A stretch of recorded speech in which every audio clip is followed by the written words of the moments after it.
Welcome back, ladies and gentlemen, to another week of Sports Talk Philadelphia here on LaSalle TV. Getting into the swing of things, as we'll be talking Sixers, Flyers, but of course we got to start with the Eagles. So first, let me introduce my panel. We got Anthony Fleet, Zach Granitsky coming back on desk for his second appearance, and Tommy McIntyre. Let's get right into it, guys. Eagles-Texans.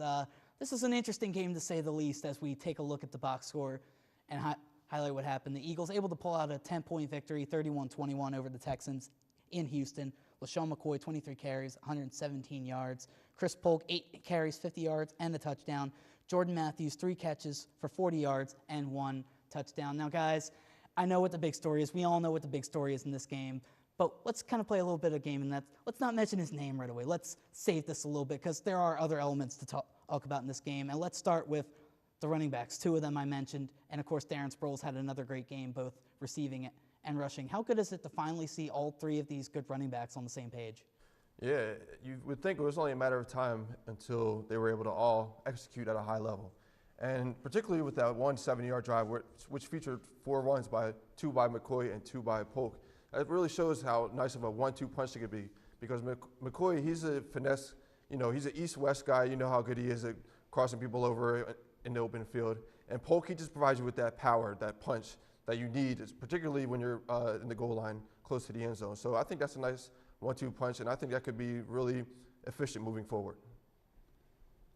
Well, yeah, having 3 running backs on a team that can all contribute to the game is great, because if you just have to rely on one running back for the whole 4 quarters, he could get tired. So, you have one running back on the field, the other ones are resting, and so that's good.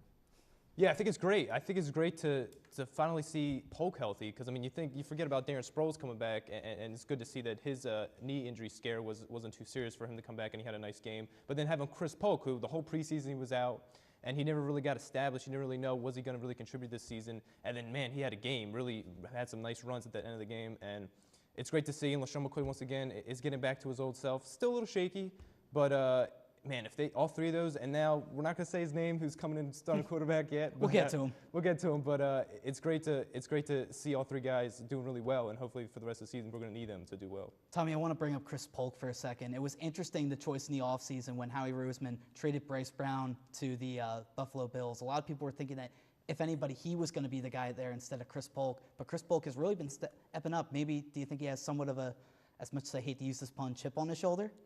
Yeah, I was a fan of Bryce Brown, so when they traded him, I was like, but I knew at the same time we knew we were getting Darren Sproles, so it wasn't as bad. But Chris Polk's definitely stepped up. I think you've seen him.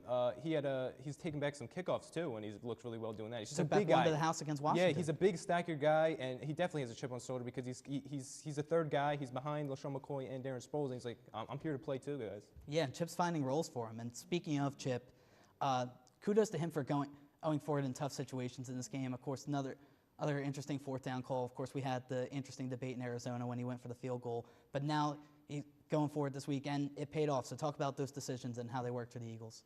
Right. I'm glad he actually was being more aggressive, particularly featuring Chris Polk, because that's the kind of back that they need to get these tough, short yards. Because as I mentioned already, McCoy and Sproles, they're more finesse guys, whereas Polk, he's just that power guy. He's that guy who's willing to go in between the tackles in order to get that tough 2, maybe 1 yard, maybe a few inches that you need on a 3rd or 4th and short.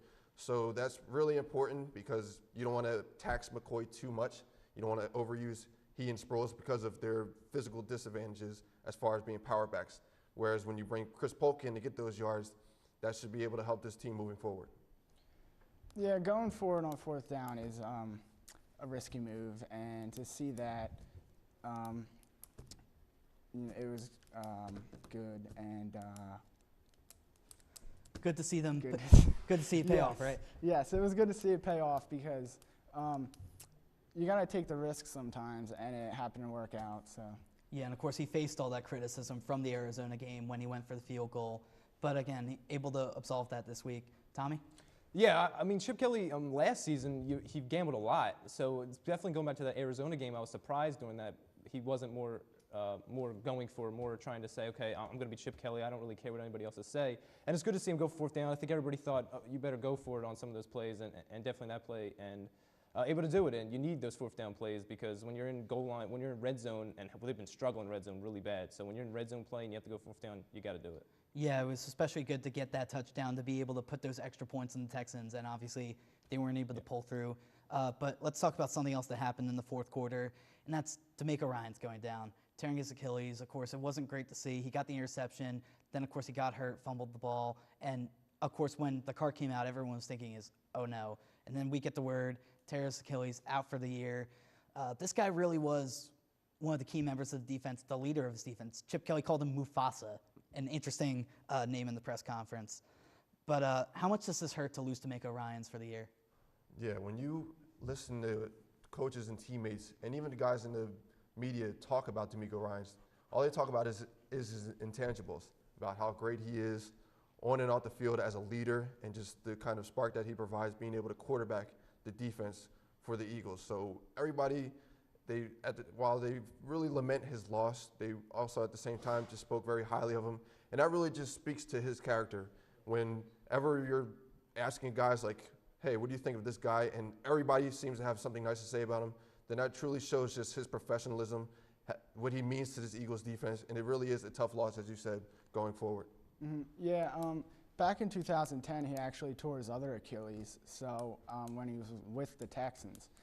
And kind of ironic and eerie. Yeah, very ironic. And I mean, the week that we get Kendricks back and he has a good game himself with 5 tackles, a sack, and 7 assists, you're kind of like, all right, this defense is improving.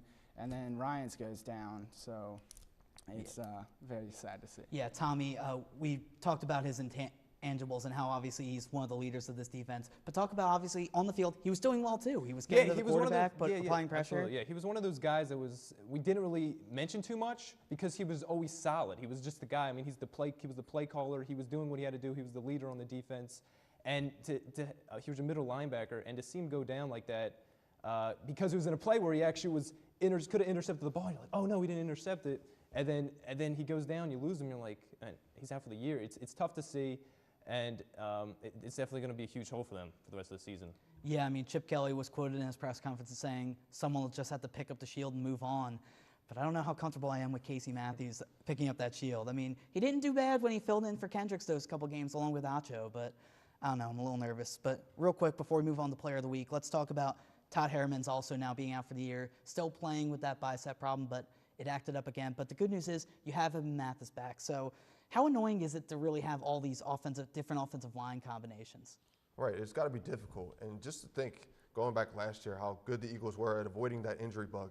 Now this year is the complete opposite. You know, guys are just dropping out left to right, particularly key players, as we already discussed.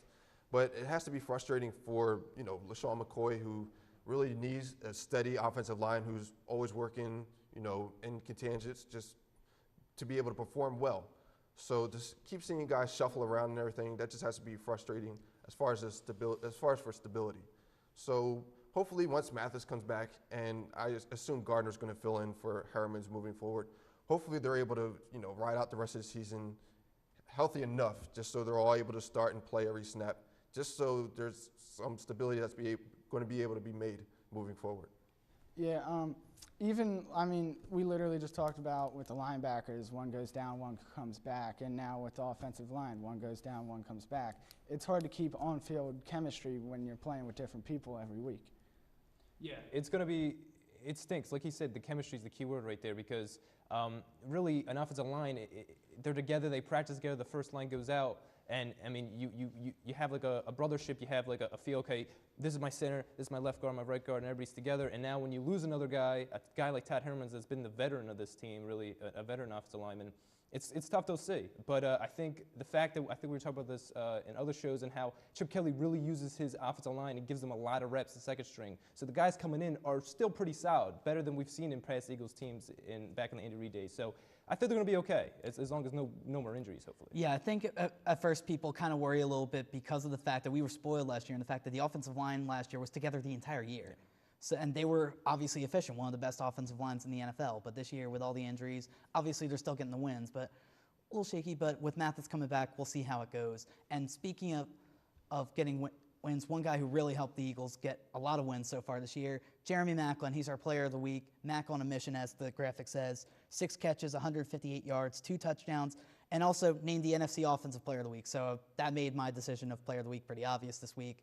How great is this guy? We talk about him every week, and he's a consistent player, as we all know, but he's getting the job done. He's getting close to 200 yards receiving a game. Yeah, he's fantastic. And when you see the catches he makes, he's wide open by several yards. So that just really speaks on how well he is at running his routes and creating separation.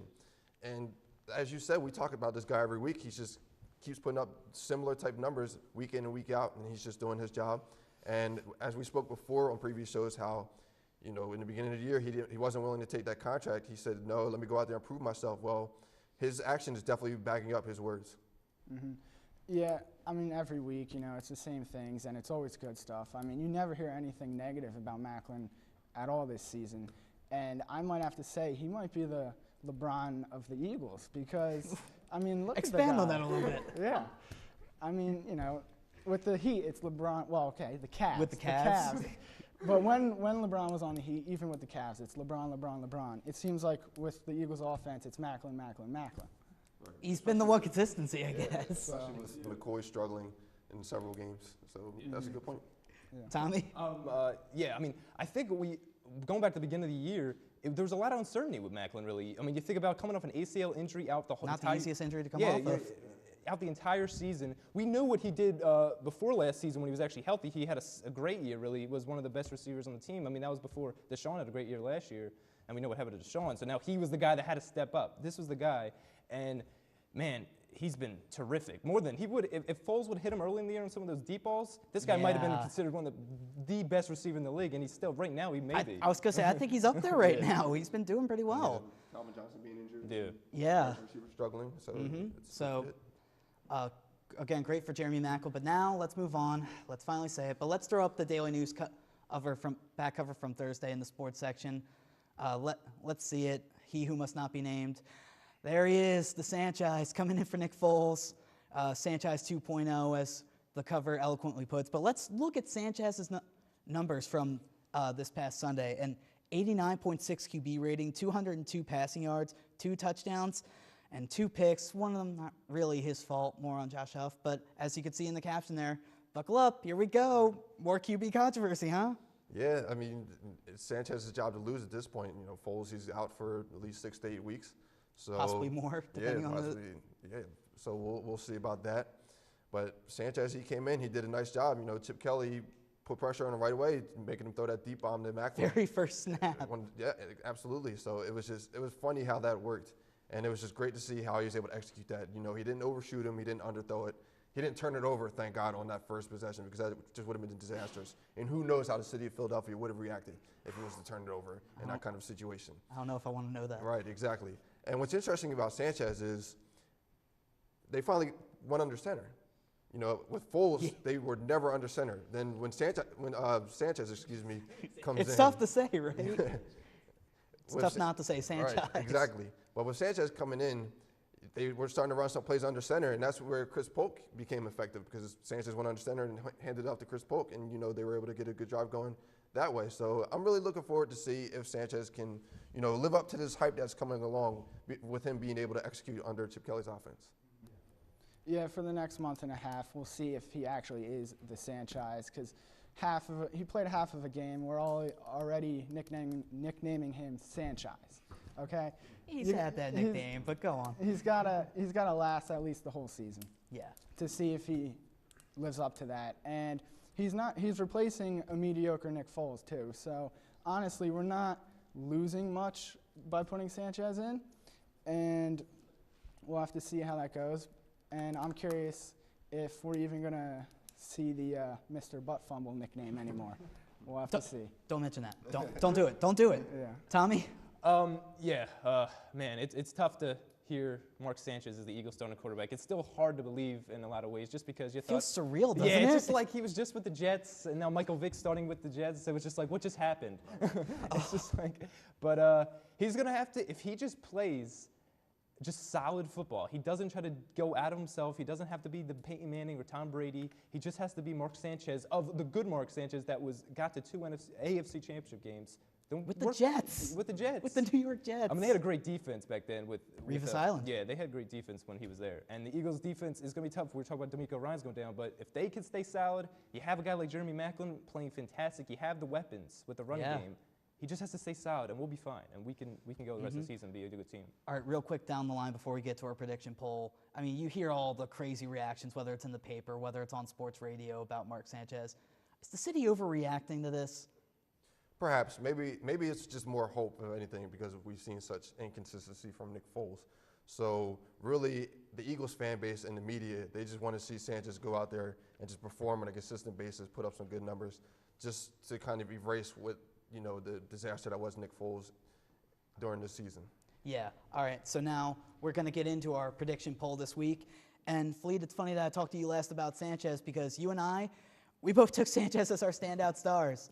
And we all picked the Birds. I picked the Birds 24-13. I think they'll do well. And I may have picked up Mark Sanchez in my fantasy league too. I mean, I trust him more than I trust Jay Cutler against the Packers. So Mark Sanchez, Fleet, you did the same with a 23-17 score. Yeah, I think the only reason why I picked Mark Sanchez is because I think Carolina's defense, they still have a pretty formidable defense with Kuechly in the middle, quarterbacking that defense. So I think their game plan is just going to be trying to shut down the running backs as best as they can and try to force Mark Sanchez to beat them. Now, the only reason why I don't pick Carolina to beat the Eagles is because their offense is a mess as well. So I think the Carolina defense does a good job on the Eagles running backs and tries to make Mark Sanchez beat them, and I believe Mark Sanchez will do just enough to do so. Zach, you got 31-24, and Shady McCoy is your standout star. Let's go. Well, I have that because I think it's McCoy's time to shine against a Panthers defense that statistically is ranked 31st in the run game. And McCoy hasn't, he's only had a couple 100-yard games, so he needs some more. So you think he'll break out? Yeah. And Tommy, you're thinking the same thing, 28-17. Yeah, McCoy, I think the Eagles are going to win 28-17. It's under the lights. It's Monday Night Football. They got to come to play, and I think they will. I think Shady's going to have a solid game, and hopefully we can get a W. Very good. All right, now let's move on to one of the two teams playing in the Wells Fargo Center right now, the Philadelphia Flyers. Let's look at the graphic and see how they're doing so far. They're about 500 with 5-5-2 this season. And points leader, Voracek, with 18. And goal leaders, Raffle and Simmons, both with 6. Guys, Ron Hextall came out and said that right now the Flyers are about where they should be. Do you agree with that? Do you think they're a little better, a little worse? Do you think they're right good where they should be right now? Yeah, I would agree with that, particularly because they had a tough schedule and they got out to a slow start. So to see them battle back up to 500 is really a good sign moving forward once the schedule lightens up a little bit, because they played a lot of playoff teams coming right out the gate. And it's kind of hard to do that when you're trying to establish chemistry and you're facing opponents like Chicago and the defending Cup Stanley champions in LA. Yeah. So to where they are right now, I give them kudos for being able to battle back up to 500. And I expect better moving forward. Yeah, I'm not surprised that they are where they are right now. I mean, they're in the playoff race. I know it's too early to say the word playoff, but they are technically in it. And it's not often that, even though the Flyers constantly make it to the playoffs, they're usually like a 5th seed or above, which that requires a not-so-hot record, and so I'm not surprised. Yeah, I mean, you figure last season the Flyers did not get off to a very good start, and this season it's not been bad. I mean, they've had some tough overtime losses so far this year, and I think having 5-5-2 is exactly where you should be. Not where you should be, but it's exactly where, as a fan, you're not afraid, you're not worried. You're just like, okay, we're going to get better. Yeah, it's good to be middle of the road right now. One thing that I think at first had fans somewhat worried was to play Steve Mason, who of course came in with a new 3-year extension as the starter, struggled a little bit, finally got his first win the other night against Edmonton. But how good is it to kind of see Steve Mason getting back to where he was? I mean, he was talking about having to make adjustments, especially in the Wells Fargo Center, because the Sixers put in a new lighting system, and he said that affected him a little bit. But talk about how good it is to see him now coming out of those struggles at least a little bit. Well, yeah, that's kind of an excuse, but I can imagine Steve Mason has a lot of pressure on his shoulders coming into the season, because everybody was just looking at him like, okay, you're the guy now. We need to ride you in order to have a successful season. The two most pressure-filled places in Philly sports: Eagles quarterback and Flyers goalie. Absolutely, always. Absolutely. So Steve Mason, he might have felt a little bit of pressure. He was probably a little uptight and trying to do everything perfectly, and it didn't really happen that way.